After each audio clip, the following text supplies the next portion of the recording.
Hi, I'm Georgia, better known as Lilpetchannel, and today I am here with Jeremy, who is a veterinary consultant at Bransby Horses. So today we are going to have a look at taking the temperature, and this is Jules, who is going to be our horse for the day. Kelsey's got the equipment that we'll need. So Kelsey, can I ask you just to bring those to me?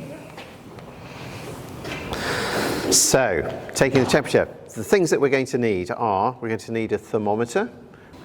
The other thing which we're going to use are some latex gloves, just from a health and safety point of view, because obviously you're going to be working at the back end of Jules there. And we're also going to use some lubricant, just to make it a rather more pleasant procedure for Jules as well. Fabulous. So I guess the first thing to talk about, Georgia, is health and safety. Okay. So we know Jules very well.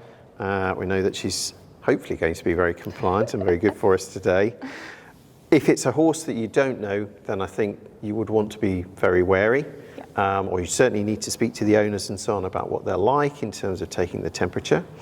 I think the ideal setup probably is to be at least two of you doing this. We're going to be spoilt today because there's three of us. I guess realistically some horse owners will be doing this on their own, and that's fine as long as they know the horse well. Ideally, if they've got other people around on the yard, which will often be the case. And I guess the other important thing is to have a mobile phone with you as well if you're doing this on your own, just so if you had a problem, you could call somebody to give you a hand. If you've got somebody with you, then the ideal thing is for them to hold the horse whilst you take the temperature. If you haven't, then I guess tying Jules up would be fine, perhaps keeping her occupied with a hay net or something like that as well whilst you do this. Okay. Thank you.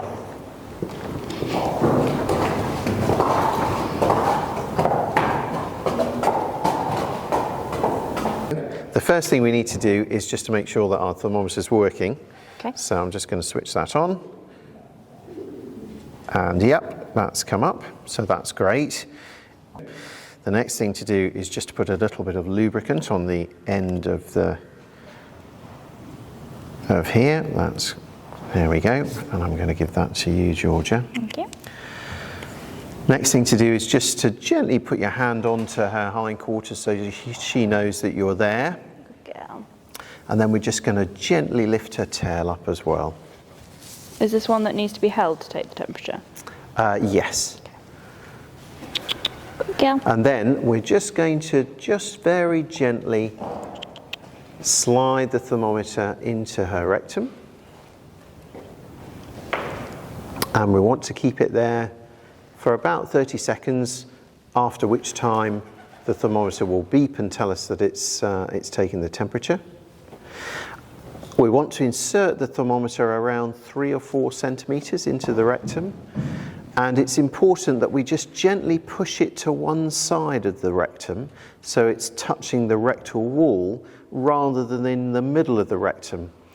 What we don't want to do is to place the tip of the thermometer against any fecal material that's inside the rectum, because that will have a much lower temperature than she does. Okay. And what have we got? So we've got a reading of 37.3, which is pretty much bang on normal. Yeah. At what temperature would you start getting a little bit concerned that you'd class it as raised?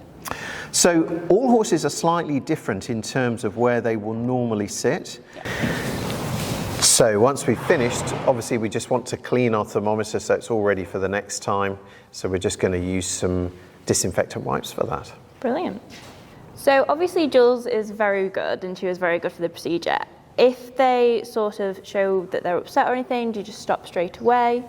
Yes, I would do. I think if they seem to be distressed or uncomfortable with what you're doing, I would just withdraw the thermometer, just give them a few moments, maybe give them a bit of a fuss, and then try again. If they're still resistant, then I wouldn't pursue it. Okay. So why is it important that we take temperature when we're, possibly looking at strangles? Again, it's a good question. One of the first things that we'll see actually in terms of the clinical signs is an elevated temperature. So if we're taking the temperature on a regular basis, we'll notice that the temperature started to rise, which might start to give us a clue that something's going on. As the disease progresses, often we'll see some of the other clinical signs become much more obvious, things like a nasal discharge, and the horse becoming dull and stopping eating and so on. But as I say, often the very first thing that you'll see is that rise in temperature, which will just give you a heads up that something's not right. There is also a form of strangles called atypical strangles, where we really don't see very many of the other classic clinical signs, swollen lymph nodes, nasal discharge and so on, but even in those cases we'll almost always see an elevated temperature. So again, if we're in a yard where we know that strangles is spreading, it's a really good clue that your horse has actually been infected. Brilliant, so it's really important then that we do that. It is, yeah, absolutely. So we've seen how we do it. If you can just give us the step-by-step instructions on how to give a temperature. Absolutely.